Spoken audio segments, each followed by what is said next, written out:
नमस्कार दोस्तों, जैसे कि आप जानते हो कि आपका रोल नंबर जो है जेकेएसएसबी लैब अटेंडेंट का वो आउट हो चुका है और दिन बचे हैं मात्र 6। और अगर आप चाहते हो कि 6 दिन में आपको फटाफट से रैपिड फायर रिवीजन मिल जाए तो आप हमारे चैनल को सब्सक्राइब कर सकते हो। और इसमें आपको 50 से 150 एमसीक्यूज जो होंगे रैपिड फायर रिवीजन में वो देखने को मिलेंगे हर एक सेक्शन के।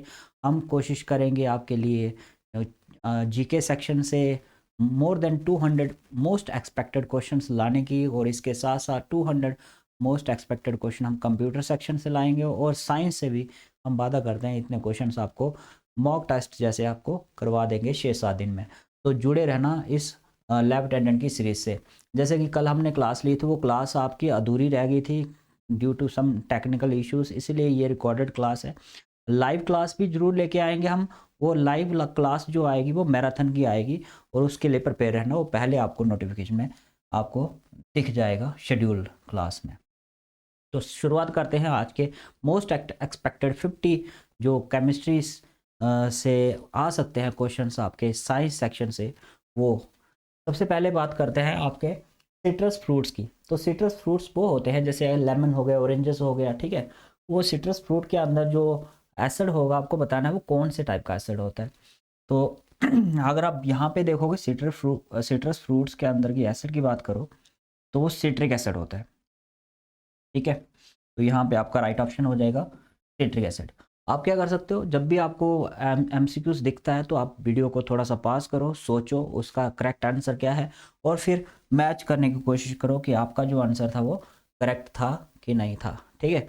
और एंड ऑफ द इस लेक्चर में या इस सेशन में आप अपना कमेंट, अपना स्कोर जो है उसको भी कमेंट कर सकते हो। तो यहाँ जैसे कि आपको जानते ही हो कि लेमन हो गया, ऑरेंजेस हो गए, ये सारे जितने भी आपके सिट्रस फ्रूट है इनके अंदर सिट्रिक एसिड होता है, और ये रिच सोर्स होता है विटामिन सी का। लैक्टिक एसिड जो होता है वो मिल्क हो गया, कर्ड हो गया, उनके अंदर होता है। और एसिटिक एसिड आपका विनेगर में पाया जाता है, और ऑक्सैलिक एसिड जो है वो टोमेटोस वगैरह में आ जाता है। ये जितने भी एसिड्स होते हैं ये सारे के सारे आपके नेचुरल एसिड्स हैं, यानी कि आप इनको खा सकते हो। और वहीं पे मिनरल एसिड्स भी होते हैं जिनको आप नहीं खा सकते क्योंकि वो काफ़ी क्लोरिक नेचर के होते हैं। वो उससे सीवियर कॉन्सिक्वेंसेस हो सकते हैं अगर हम उसको थोड़ा सा भी सोच सकते हैं खाने की। मैच द फॉलोइंग, पास कर लो वीडियो को, फटाफट से इसका जवाब देना। एंड स्टिंग, मैं फटाफट से बताता हूँ। एंड स्टिंग्स जो होती है उसके अंदर आपका मिथेनोइक एसिड, जिसको हम फॉर्मिक एसिड कहते हैं। टैमरिड के अंदर टार्टरिक एसिड, टोमेटो के अंदर ऑक्सैलिक एसिड, और कर्ड के अंदर आपका लैक्टिक एसिड होता है। तो ये सिंपल सा आपका आ जाएगा, आपका ए के साथ आ जाएगा थर्ड, बी के साथ आ जाएगा आपका फर्स्ट, सी के साथ आ जाएगा आपका फोर, और डी के साथ आपका सेकंड। ऑप्शन 1 जो है वो सही आंसर है, ठीक है। क्वेश्चन नंबर 3 की तरफ चलते हैं। The pH scale is used to measure the hydrogen ion concentration in a solution. What is the pH range of neutral and the highly basic solution. तो पीएच जो रेंज रहती है वो आपकी रहती है 0 से लेकर 14 तक। यहाँ पे 7 पे आपका न्यूट्रल होता है, ठीक है। और यहाँ पे 0 पे आपकी हाइड्रोजन आयन की कंसंट्रेशन मैक्सिमम होती है, और 14 के ऊपर हाइड्रोक्साइड आयन की कंसंट्रेशन मैक्सिमम होती है, ठीक है। तो हम कह सकते हैं कि 14 पे ज़्यादा बेसिक होगा और 0 पे आपका ज़्यादा एसिडिक होगा। तो एसिडिक नेचर इस तरह से मूव करता है और बेसिक नेचर इस तरह से मूव करता है, सिंपल सा है। यहाँ पे पूछा गया है कि आपको बताना है न्यूट्रल कितने पे होता है। न्यूट्रल आपका 7 पे होता है और बेसिक आपका 14 पे होता है। ये आपका राइट आंसर आ जाएगा। क्वेश्चन नंबर 4 की तरफ चलते हैं। Consider the following statement regarding the indicators. Blue litmus paper turns red during acidic condition, बिल्कुल सही है। Red litmus paper turns blue under basic condition, सही है। Litmus is a synthetic chemical indicator created in lab. देखो ये यहाँ से गलत हो जाएगा क्योंकि लिटमस आपका एक सिंथेटिक इंडिकेटर्स नहीं है, ये आपका नेचुरल है। ये लिया जाता है आपके फंगस और अलगी के एसोसिएशन से, यानी लाइकन से, लाइकन से लिया जाता है, ये याद रखना। तो आपका ऑप्शन सी जो होगा वो गलत हो जाएगा, ए एंड बी जो होगा वही आपका राइट आंसर है यहाँ पे। When an acid react with a base, the neutralize each other effect. What are the universal product of typical neutralization reaction? Acid base जब भी मिलते हैं उसका जो प्रोडक्ट मिलता है हमें वो साल्ट और वाटर होता है, याद रखना। असर्शन क्या बोलता है, hydrochloric acid is a strong acid while acidic acid is a weak acid. बिल्कुल असर्शन ठीक है, आपका हाइड्रोक्लोरिक एसिड काफ़ी स्ट्रॉन्ग होता है और वहीं पे अगर हम बात करते हैं एसिडिक एसिड की, वो काफ़ी वीक होता है। Strong acid completely dissociates into ion while weak acids are partially dissociate into ions। दोनों स्टेटमेंट आपके सही है, असर्शन भी ट्रू है और रीज़न भी ट्रू है, और ये एक्सप्लेनेशन जो है इसका रीज़न यानी कि क्यों फैक्टर वो भी आपका सही आ रहा है। What is the normal pH range of the human body to sustain life process optimally. Human body जो होती है आपकी, हमारा शरीर जो होता है वो बेस्ट परफॉर्म करता है आपका 7 से लेकर 7.8 पीएच की रेंज के अंदर, यानी स्लाइटली सा आपका अल्कलाइन मीडियम होगा तो बढ़िया होगा। ये याद रखना कि जो हमारा स्टोमक होता है, स्टोमक का जो पीएच होता है वो काफ़ी लो होता है उस, क्योंकि HCl सिक्रेट होता है स्टोमक की बॉल से। Substance whose odour smell changes in acidic और basic media are called olfactory indicators.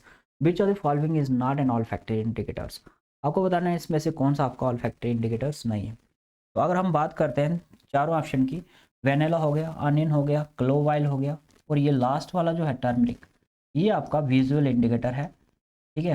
क्योंकि हम भी देखते हैं कभी भी हल्दी के स्टेन्स हमारी शर्ट्स के ऊपर रहते हैं तो जरा सा सोप लगाने पे वो अपना कलर ब्राउन कलर या रेडिश कलर जो है वो शो करना शुरू कर देते हैं। तो एक तरह का ये विजुअल इंडिकेटर है, ना कि आपका ऑल फैक्ट्री इंडिकेटर है, सूंघने वाला नहीं है। याद रखना, वेनिला हो गया, अनियन हो गया, क्लोव ऑयल हो गया, ये अपना जो स्मेल है ना वो लूज कर देते हैं जब हम इसको कहाँ पे डालते हैं, बेसिक सोल्यूशन में डालते हैं, इसीलिए इनको हम बोल सकते हैं कि ये क्या है, आपके ऑल फैक्ट्री इंडिकेटर्स है।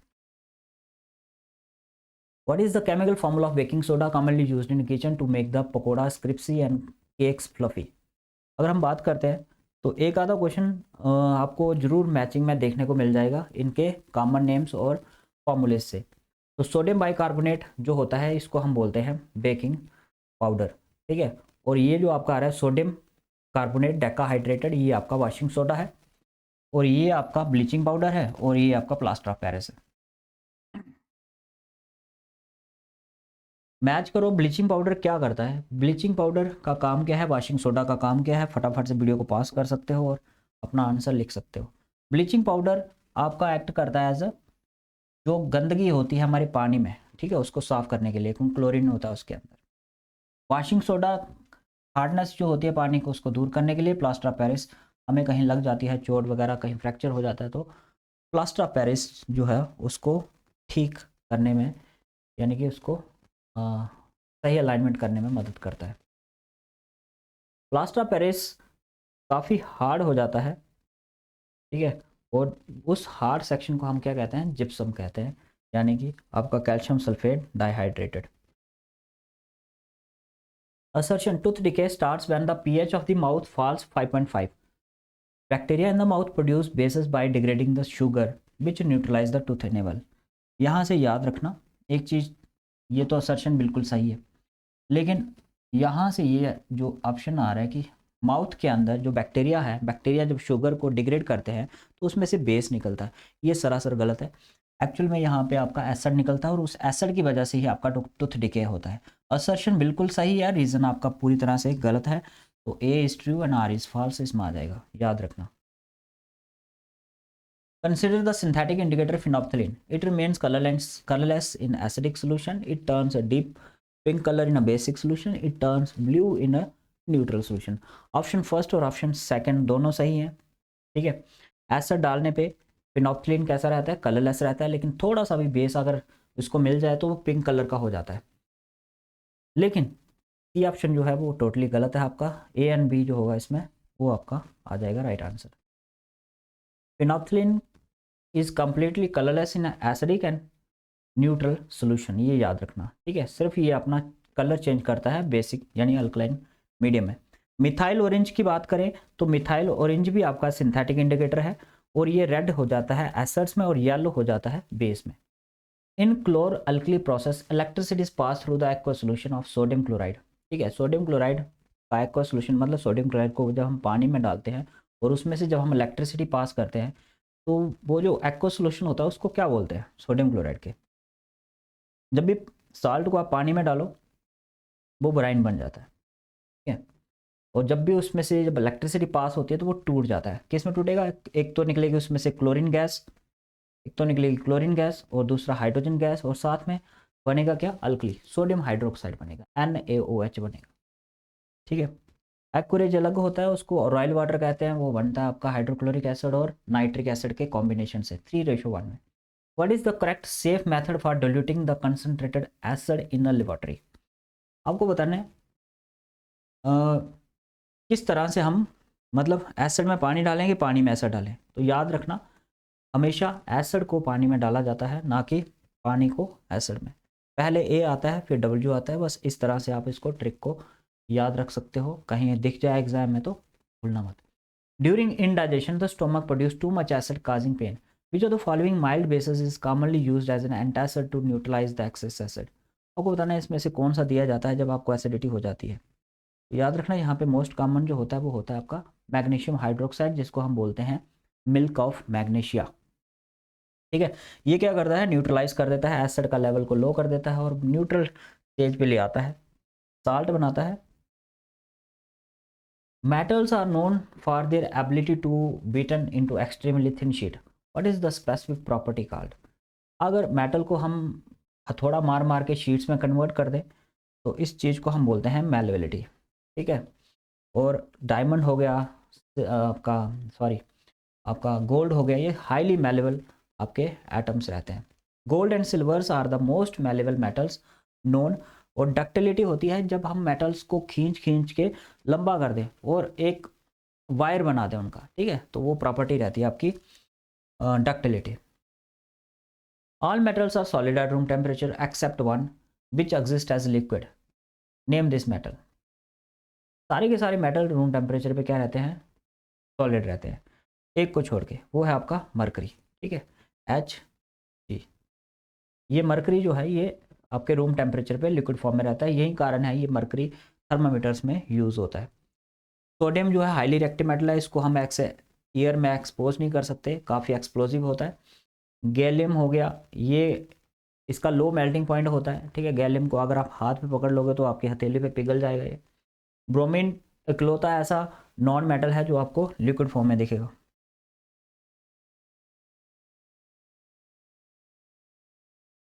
Match the following, physical property से मैच करो। आयोडीन क्या होता है, डायमंड क्या है, और यहाँ पे आपका ग्रेफाइट क्या है। अगर हम ग्रेफाइट की बात करें तो ऐसा नॉन मेटल जो क्या होता है, गुड कंडक्टर ऑफ इलेक्ट्रिसिटी होता है। डायमंड नॉन मेटल है लेकिन फिर भी क्या है, हार्डेस्ट है। और आयोडीन की बात करें तो ये क्या है आपका, शाइनी है।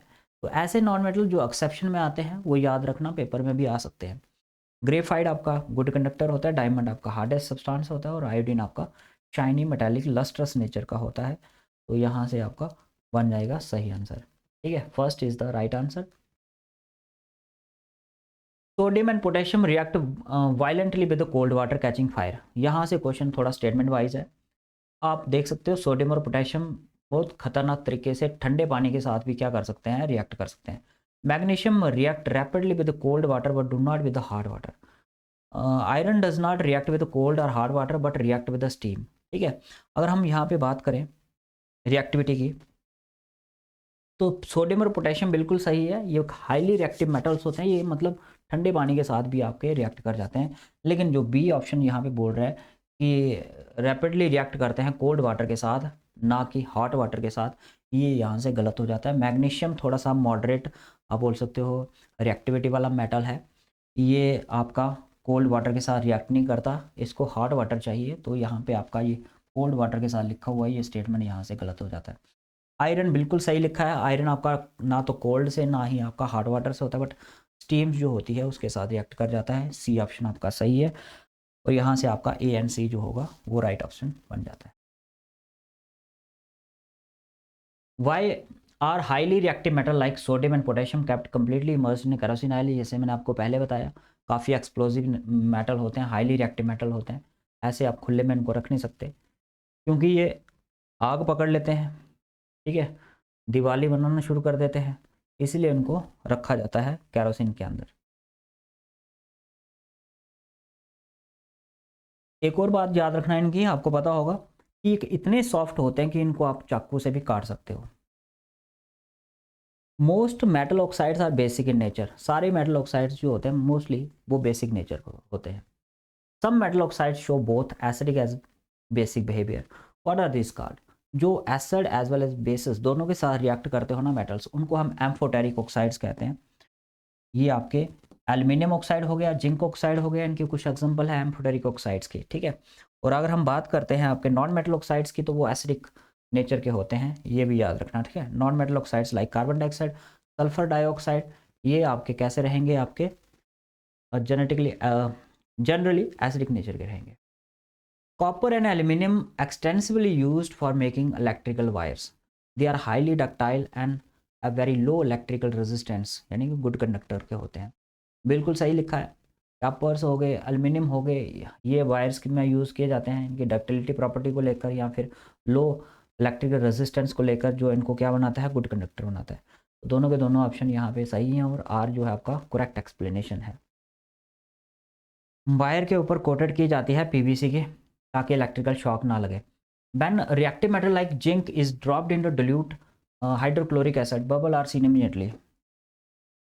ठीक है, हम क्या करते हैं, जिंक को फटाफट से किस में डाल देते हैं, HCl के अंदर। होगा क्या, डिस्प्लेसमेंट रिएक्शन है, इसको हटा देगा, बनेगा क्या, जिंक क्लोराइड, और साथ में निकलेगा क्या, आपका हाइड्रोजन गैस।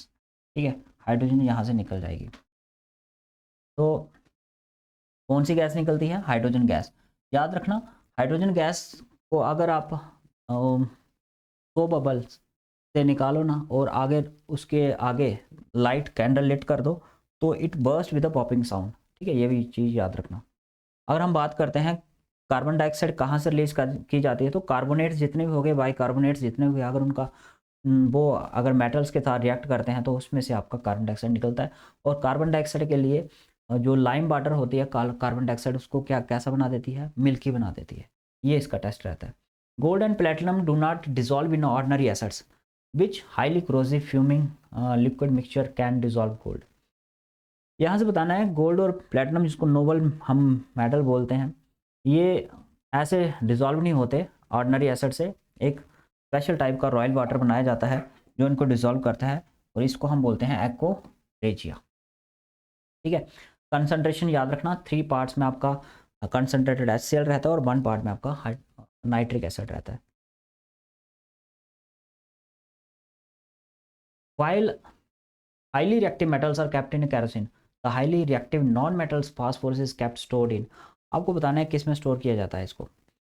हमें पता है कि हम तो सोडियम को किस में रखते हैं, कैरोसिन आयल्स में रखते हैं। फास्फोरस को किस में रखा जाएगा, फास्फोरस को पानी में रखा जाएगा।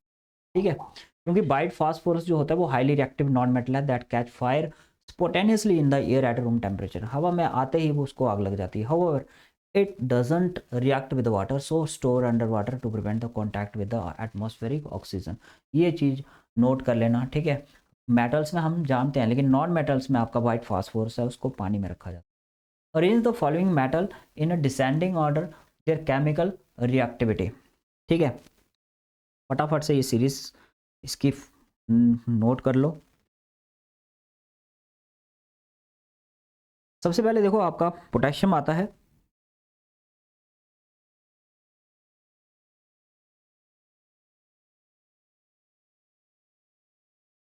सबसे पहले इसका पोटेशियम आएगा, पोटेशियम के बाद सोडियम आएगा। ठीक है, और पहले नंबर पर पोटेशियम आता है, फिर सोडियम आता है, उसके बाद फिर आपका और भी आते हैं। और इस सीरीज़ को देखें तो फिर इसके बाद जिंक आएगा तीसरे नंबर पे, और चौथे नंबर पे आपका आयरन आएगा। तो इस तरह से सीक्वेंस बन जाएगी। ये पूरी आपकी रिएक्टिविटी सीरीज है। पोटेशियम आएगा, उसके बाद आपका सोडियम, फिर calcium, magnesium, aluminium, zinc, iron, इस तरह से ये आगे तक फॉलो होती जाती है। ठीक है, if you drop an iron nail into the blue coloured copper sulphate solution, the color solution gradually fades। ये भी आपका डिस्प्लेसमेंट रिएक्शन से ही क्वेश्चन आया है। आयरन नेल को अगर आप क्या करते हो, आयरन नेल को अगर आप कॉपर सल्फेट सोल्यूशन में डालते हो तो क्या होता है, आयरन हाईली रिएक्टिव मेटल है, कॉपर को उसमें से निकाल देगा, बनाएगा क्या, फेरस सल्फेट। ठीक है, जो पेल ग्रीन कलर जो होगा वो देना शुरू कर देगा, और निकलेगा क्या एज अ प्रोडक्ट में आपका कॉपर। और कॉपर जो होगा धीरे धीरे ब्राउन कलर बनाना शुरू कर देगा नेल्स के ऊपर। ठीक है, तो Iron is more reactive than the copper and displace it from the iron sulfate. It form to iron sulfate. Yes, third जो ऑप्शन है यही आपका सही है, ये चीज़ याद रखना. If you store zinc sulfate solution in a copper vessel, reaction will quickly occur and destroy the vessels. अगर जिंक सल्फेट को, अगर आप कॉपर में जिंक सल्फेट को कॉपर के अंदर रखते हो तो रिएक्शन, कहता है रिएक्शन होगी. रिएक्शन कैसे होगी? रिएक्शन नहीं होगी, यहाँ पे नो रिएक्शन. ठीक है, ये डिस्प्लेसमेंट का खेल है, क्योंकि कॉपर लीस्ट रिएक्टिव होता है, जिंक आपका हाईली रिएक्टिव है. कॉपर का इतनी औकात नहीं है वो जिंक को उसके साल्ट से निकाल दे. ठीक है, तो ये नहीं निकलेगा. Copper is placed below zinc in the reactivity series. बिल्कुल ये रीज़न सही है, क्योंकि कॉपर जो है वो नीचे है तो लीस्ट रिएक्टिव होगा. रीज़न सही है, लेकिन असर्शन जो है वो पूरी तरह से गलत हो चुका है. Assertion is false and reason is true. इसका आंसर ये आ जाएगा. ठीक है, which metals are placed at the very bottom of the reactivity series making them highly resistant to corrosion and tarnishing. आपको बताना है कौन से ऐसे मेटल हैं जो बिल्कुल bottom of the resistance series में प्रेजेंट होते हैं, रिएक्टिविटी सीरीज में प्रेजेंट होते हैं, जिनको जंग वगैरह कुछ नहीं लगता. तो अगर हम बात करते हैं, यहाँ पे गोल्ड हो गया, आपका प्लेटिनम हो गया, ये आपके बिल्कुल रिएक्टिविटी सीरीज के एंड में प्रेजेंट होते हैं, इनको कोई जंग वगैरह नहीं लगता. यही कारण है ये ज्वेलरीज में यूज़ किए जाते हैं. ठीक है, metals in the middle of the reactivity series like iron, zinc, lead are mostly found in nature in the form of. अब अगर हम सीरीज की बात करें ना, तो रिएक्टिविटी सीरीज में सबसे पहले पोटेशियम आता है, सोडियम आता है, कैल्शियम आता है, मैग्नीशियम आता है, एल्युमिनियम आता है, जिंक आता है, आयरन आता है, लेड आता है, फिर हाइड्रोजन. हाइड्रोजन एक रेफरेंस पॉइंट है. और अगर यहाँ से अगर देखो आप इधर से, ये वाले मॉडरेट आ जाते हैं, ये आपके हाईली आ जाते हैं, हाई जाते हैं, और इससे नीचे आपके लीस्ट वाले स्टार्ट हो जाते हैं. कॉपर, मरकरी, सिल्वर, गोल्ड, इस तरह से रिएक्टिविटी सीरीज होती है आपकी पूरी की पूरी. ठीक है, तो क्या बोलता है कि जो मिडल वाले होते हैं आपके, वो किस फॉर्म में रहते हैं? वो ज़्यादातर उसके ऑक्साइड्स, सल्फाइड्स हो गए या फिर कार्बोनेट्स की फॉर्म में रहते हैं. तो बी ऑप्शन जो होगा वो सही होगा, ये याद रखना. ठीक है, हाईली रिएक्टिव मेटल्स जो होते हैं वो फ्री स्टेट्स में फाउंड नहीं होते, और लीस्ट रिएक्टिव मेटल्स जो होते हैं वो आपको फ्री स्टेट में मिल जाते हैं. विच of the following process represent the purely physical change? कौन सा ऐसा इसमें से फिजिकल चेंज लग रहा है? मिल्क का खट्टा होना, ठीक है, दही बनना केमिकल है. रस्टिंग ऑफ आयरन है, एल्मीरा रस्टिंग हो रही है एल्मीरा की, इट मीन्स वहाँ पे भी आपका आयरन जो है वो टूट रहा है, ऑक्सीडेशन हो रही है, केमिकल है. Melting of ice into form of water, ये आपका आ जाएगा फिजिकल में. पानी बनना बर्फ़ से एक फिजिकल प्रोसेस है, और उसको फिर से आप क्या कर सकते हो, पानी बना सकते हो. उसकी शेप ही चेंज हुई है, बाकी कुछ नहीं हुआ उसको. 32 की बात करते हैं. Which of the following observation help to determine whether a chemical reaction has take place? आपको बताना है इनमें से कौन सा आपको बताता है कि वाकई वो केमिकल रिएक्शन हुई है कि नहीं हुई है.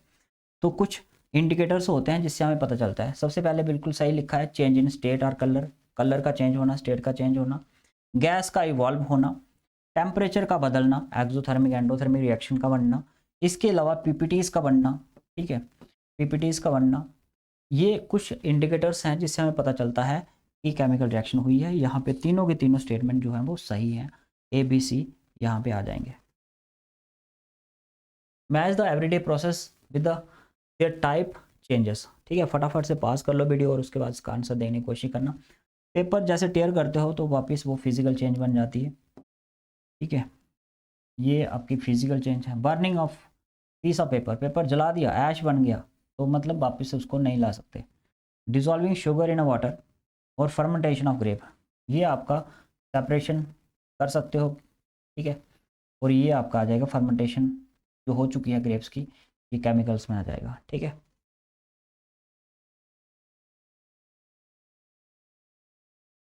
The burning of wax candle involve both physical as well as chemical change simultaneously. बिल्कुल सही लिखा है. Melting of solid wax to liquid wax is a physical, while burning of wax paper to produce carbon dioxide and light the chemical. ये बिल्कुल सही, दोनों के दोनों स्टेटमेंट जो है यहाँ पे सही आ रहा है. ओके, तो यहाँ पे आपके हो जाएंगे both A and B are correct. Why must skeletal chemical equations always be balanced. Skeletal equation वो होती हैं जो आपकी अनबैलेंस्ड इक्वेशन होती हैं। अनबैलेंस्ड इक्वेशन को बैलेंस करना बहुत ज़रूरी होता है, क्योंकि law of conservation of mass ये कहता है कि दोनों तरफ आपका नंबर ऑफ एटम्स जो होने चाहिए रिएक्शन में वो इक्वल नंबर्स में होने चाहिए, यानी कि बैलेंस्ड होने चाहिए। ठीक है। all ores are minerals but not all minerals are ore। what defines minerals as ore? आपको ore बताना है, ore होता है क्या। The metals can be extracted from it profitably and conveniently। it is found only in the surface of the earth। it contain noble ऐसा metal जो extract किया जाता है प्रॉफिटेबली और कन्वीनियंटली, ऑप्शन सेकंड ये आपका आ जाएगा राइट आंसर। ठीक है। ज़मीन में से निकालो जिसका कंसंट्रेशन ज़्यादा हो, जैसे बहुत सारी इसमें इम्प्योरिटीज़ भी होती हैं जिसको हम गैंग कहते हैं, उन इम्प्योरिटीज़ को हटाया जाता है, इसकी एनरिचमेंट की जाती है। एनरिचमेंट करने के बाद इसकी हम क्या करते हैं, उसके बाद कुछ ऐसे प्रोसेस होते हैं जिससे इसको ऑक्सीडेशन वगैरह करके इसकी प्योरीफिकेशन की जाती है। Match the metal with a prominent ore. Aluminium, iron और मरकरी, इसको मैच करना है। ठीक है।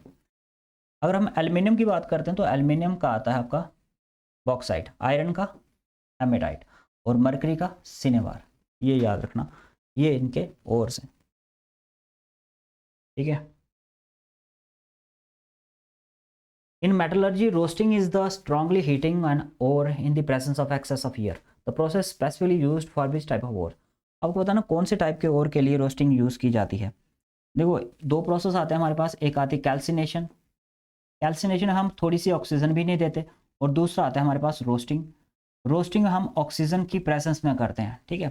कैल्सिनेशन की जाती है जितने भी आपके कार्बोनेट्स के ओर होते हैं उनकी, और रोस्टिंग जो होती है वो सल्फाइड के ओर की जाती है, सल्फाइड के ओर की। ठीक है। तो यहाँ पे याद रखना सल्फाइड के जितने भी ओर्स होंगे उनके हम क्या करते हैं, रोस्टिंग करते हैं। जिंक कार्बोनेट कैल्सिनेशन होगी, और कैल्सिनेशन से जिंक कार्बोनेट से आपकी कार्बन डाइऑक्साइड जो है वो बाहर निकल जाएगी और बन क्या जाएगा, ऑक्साइड बन जाएगा, metal oxide. Aluminium can not be extracted from its oxide by heating with the carbon. Aluminium has high affinity oxygen than carbon. बिल्कुल सही है, दोनों स्टेटमेंट सही है। हमारे जितने भी हाईली रिएक्टिव मेटल्स होते हैं वो चीप कार्बन के साथ रिएक्ट नहीं करते, वो ऑक्सीजन को छोड़ते नहीं है इतनी जल्दी, इसलिए उनकी इलेक्ट्रोलिसिस की जाती है। ठीक है। इलेक्ट्रोलिसिस इलेक्ट्रिकल करंट वगैरह देकर उसको सेपरेट करवाया जाता है। ये चीज़ याद रखना, इलेक्ट्रोलिटिक रिडक्शन होती है आपके जितने भी आपके हाईली रिएक्टिव मेटल्स हैं। Sequences the general steps involve in the extraction of the metal from the sulphide ore. Sulphide ore हमें मिला हुआ है, हमें ये सीक्वेंस बनानी है कि क्या होता है पहले। ठीक है। सबसे पहला स्टेप होता है हमारा कि एनरिचमेंट करना। ठीक है। कंसंट्रेशन ऑफ ओर, जो भी हम ओर निकाल रहे हैं उसमें से गैंग को रिमूव करना, इम्प्योरिटीज़ को हटाना, और जितना ज़्यादा आपका ओर रहेगा, जितना ज़्यादा आयरन की परसेंटेज रहेगी तो समझ लेना वो उतना ज़्यादा आपका रिच हो जाएगा। ठीक है। फर्स्ट स्टेप आपका आ जाएगा कंसंट्रेशन को बढ़ाना। कंसंट्रेशन जब बढ़ जाती है तो उसके बाद हम क्या करते हैं, उसकी रोस्टिंग करते हैं ताकि वो क्या बन जाए, मेटल ऑक्साइड बन जाए। और जब एक बार मेटल ऑक्साइड बन जाए तो रिडक्शन करेंगे, क्योंकि ऑक्सीजन इसमें से हम क्या करेंगे, निकाल देंगे। तो जब ऑक्सीजन निकल जाएगी इसमें से तो पीछे बचेगा क्या, मेटल बचेगा, लेकिन अभी भी मेटल इम्प्योर है, और फाइनल उसकी क्या की जाएगी, प्योरीफिकेशन की जाएगी थर्ड स्टेप में, जिसको हम बोलते हैं रिफाइनिंग ऑफ मेटल्स। ये आ जाएगी सीक्वेंस। ठीक है। सीक्वेंस बड़े मज़ेदार है। पहले साफ़ करो जिसको कंसंट्रेशन कहते हैं, फिर कन्वर्ट करो सल्फाइड ओर में, यानी ऑक्साइड बन जाए वो, जिसको रोस्टिंग कहते हैं। थर्ड स्टेप में हम क्या करते हैं, ऑक्सीजन को निकाल देते हैं जिसको हम रिडक्शन कहते हैं, और फाइनली हम मेटल को प्योर कर देते हैं। Alloy is an homogeneous mixture of two or more metals. Metal भी हो सकते हैं, नॉन मेटल भी हो सकते हैं। Alloy is very good method of improving the properties of metal, example preventing rusting. Electrical conductivity of alloy is generally higher than that of the pure metal. यहाँ पे गेम होगी। ठीक है। Statement first and statement second बिल्कुल to the point सही है, लेकिन यहाँ पे इलेक्ट्रिकल जब कंडक्टिविटी की बात करते हैं तो अलाय जो होते हैं वो इतने ज़्यादा बेस्ट कंडक्टर नहीं होते as compare to pure metals. Pure metal में सबसे ज़्यादा याद रखना कंडक्टिविटी आपकी सिल्वर की होती है, तो सिल्वर के मुकाबले तो कम ही होते हैं। ठीक है। एग्जाम्पल देख सकते हो, ब्रास आपका आ गया, कॉपर और जिंक से बना हुआ, यहाँ पे आपको मैच करना है, आपको बताना है कौन कौन से एलॉय में क्या क्या मिक्सचर होता है। ब्रास की बात करें, आपका copper zinc, bronze copper tin और सोल्डर लेड टिन आपका आ जाएगा फटाफट से। ठीक है, कंफ्यूज नहीं होना, ब्रास में कॉपर जिंक होता है, ब्रॉन्ज में कॉपर टिन होता है और आपका सोल्डर में लेड और टिन आता है। सोल्डर लो मेल्टिंग पॉइंट होता है, इसीलिए उसको इलेक्ट्रिकल जितने भी आपके कनेक्शंस लगवाते हैं फ़ोन के अंदर, छोटे छोटे टांके जो लगवाते हैं उसमें यूज़ किया जाता है। प्योर गोल्ड नाम की कोई चीज़ नहीं होती। अगर 24 कैरेट गोल्ड लेते हो तो वो हाथ से भी टूट जाता है, इतना सॉफ्ट होता है। इसलिए उसको ड्यूरेबल बनाने के लिए हम क्या करते हैं, उसमें मिक्सिंग करते हैं, एलॉय बनाते हैं उसका। By it is not commercially use in jewellery because it's too hard, no no, it is extremely soft and easily bend and lose its shapes. तो सी ऑप्शन जो है ये आपका सही है, क्योंकि इतना सॉफ्ट होता है कि वो टूट भी जाएगा बनाते बनाते। तो हम क्या करते हैं, उसकी मिक्सिंग कर देते हैं, यानी 22 कैरेट बना देते हैं। 22 कैरेट में 22 कैरेट गोल्ड होगा और 2 कैरेट क्या होगा, उसमें मिक्सिंग होगी, या तो सिल्वर या तो कॉपर इसमें डाल दिया जाएगा। If one of the metal in a alloy is explicitly mercury, the resulting alloy specifically refer to as. अगर हम एक्सप्लिसिटली मर्करी यूज़ कर रहे हैं तो उस चीज़ को हम अमेलगम कहते हैं, ये चीज़ याद रखना। ठीक है, थर्ड इसमें आपका आंसर आ जाएगा। Rusting of iron is an oxidation process requiring two conditions. Iron rust only when it exposes to both oxygen and moisture simultaneously. बिल्कुल कंडीशन यही है, अगर आपके पास पानी और हवा दोनों मिक्स होंगे तभी आपकी क्या होगी, रस्टिंग होगी। अदरवाइज आपकी रस्टिंग जो है वो नहीं हो पाएगी। ठीक है, आपका आयरन ऑक्साइड जो है वो नहीं बनेगा। बोथ आर करेक्ट, और यही आपका क्या है, एक्सप्लेनेशन भी है। क्वेश्चन नंबर 46 पे गैल्वनाइजेशन आ रहा है, किस तरह से रस्टिंग को प्रिवेंट किया जाता है। हम क्या करते हैं, हाईली रिएक्टिव मेटल की कोटिंग कर देते हैं, यानी कि जिंक की कोटिंग कर देंगे किसके ऊपर, coating of iron surface, no, mixing of iron with chromium with stainless steel, heavy grease और पेंट। क्या पूछ रही है, galvanization common method use to protect steel and iron from rusting, coating the iron surface with a thin layer of zinc. हाँ, second option जो है यही right answer है। Consider the following properties of non-metal. Solid non-metals are generally brittle and break into pieces when hammering. Non-metals generally form acidic or neutral oxides. Non-metal readily lose electron to form a positive ions. यहाँ पे game हो गई। देखो, non metal कभी भी loose नहीं करते electrons, वो मेटल होते हैं जो इलेक्ट्रॉन को लूज करते हैं। जैसे सोडियम है, तो सोडियम का एटॉमिक नंबर कितना है, 11 है। अब इसको पता है या तो स्टेबिलिटी के लिए इसको 18 पे जाना पड़ेगा या तो 10 पे जाना पड़ेगा। अक्लमंदी किस में है, एक कदम पीछे जाने में। तो ये क्या करता है, एक इलेक्ट्रॉन अपनी आउटरमोस्ट शेल से लूज कर देता है और इसके ऊपर कौन सा चार्ज आ जाता है, पॉजिटिव चार्ज आ जाता है। जितने भी आपके मेटल होते हैं they are all electropositive in nature. तो यहाँ पे पॉजिटिव नहीं होना चाहिए, ये लूज नहीं करते, ये गेन करते हैं और ये नेगेटिव चार्ज में आते हैं। जैसे ऑक्सीजन के ऊपर 2 नेगेटिव और जितने भी आपके हैलाइड्स आ गए उनके ऊपर एक सिंगल नेगेटिव आता है। ठीक है, तो सी स्टेटमेंट गलत हो जाएगी, ए एंड बी जो हैं यही आपके राइट आंसर होंगे। Respiration living organism and burning of natural gas methane are example of chemical reaction. कौन से टाइप की आती है, चाहे रिस्पायरेशन हो चाहे आपका कंबशन हो, इसमें आपकी हीट निकलती है काफ़ी ज़्यादा अमाउंट में, तो ये आपकी एक्सोथर्मिक नेचर की रिएक्शन हो जाती है। एंडोथर्मिक रिएक्शन वो होती है इसमें हीट अब्जॉर्ब होती है, ये चीज़ याद रखना।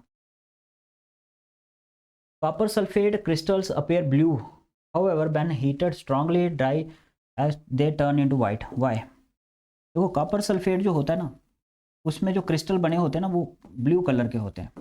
ऐसा क्यों? क्योंकि कॉपर सल्फेट अगर देखोगे ना तो वो आपका 5 टाइम में पानी में रहता है, ये उसका फॉर्मूला होता है। लेकिन जैसे आप हीट करते हो तो यहाँ से पानी जो है वो उड़ जाता है, जैसे उड़ जाएगा तो पीछे आपका वाइट कलर के कॉपर सल्फेट रह जाएंगे।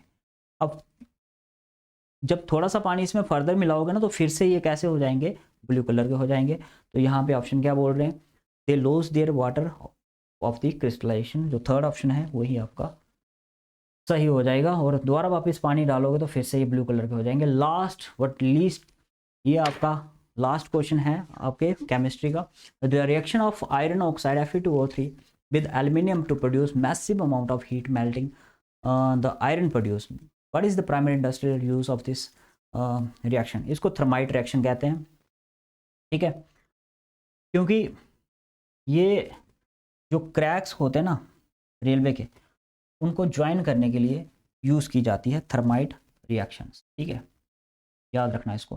तो ये था एक छोटा सा सेशन। हम कोशिश करेंगे इस फ्राइडे या फिर सैटरडे को पूरा आपका साइंस के 200 जो क्वेश्चन होंगे आपके सिलेबस के अकॉर्डिंग, वो एक महामैराथन जैसा लेके आएंगे लाइव क्लासेस में। उसको ज्वाइन जरूर करना, लाइव शेड्यूल में उसको पिन कर दिया जाएगा। ठीक है, तो क्योंकि आप जानते हो आपके इसी संडे को लैब अटेंडेंट का पेपर भी है, तो उसके लिए तैयारी करना शुरू कर दो, टाइम बच गया है आपके पास बहुत कम। ठीक है, मिलते हैं कल एक और लाइव सेशन में। अगर कोशिश करूंगा स्ट्रीमिंग अच्छी हो पाई तो, नेटवर्क इशू ना रहा तो, नहीं तो रिकॉर्डेड लेक्चर में हम कोशिश करेंगे आपके जीके सेक्शन को कवर अप करने की, जिसमें ऑर्गेनाइजेशंस आएंगी उनको डील करेंगे। उसके साथ साथ हम जीके आपके कुछ ऑनर्स अवार्ड्स वगैरह ये सारे हम 1-2 लेक्चर में पूरी जीके को कवर करने वाले हैं एमसीक्यू सेक्शन से। ठीक है, तो इतने तक देखने के लिए शुक्रिया आपका, और मिलते हैं आपके मिलते हैं आपसे नेक्स्ट वीडियो में। तब तक के लिए अपना ख्याल रखिए और हैव अ नाइस डे।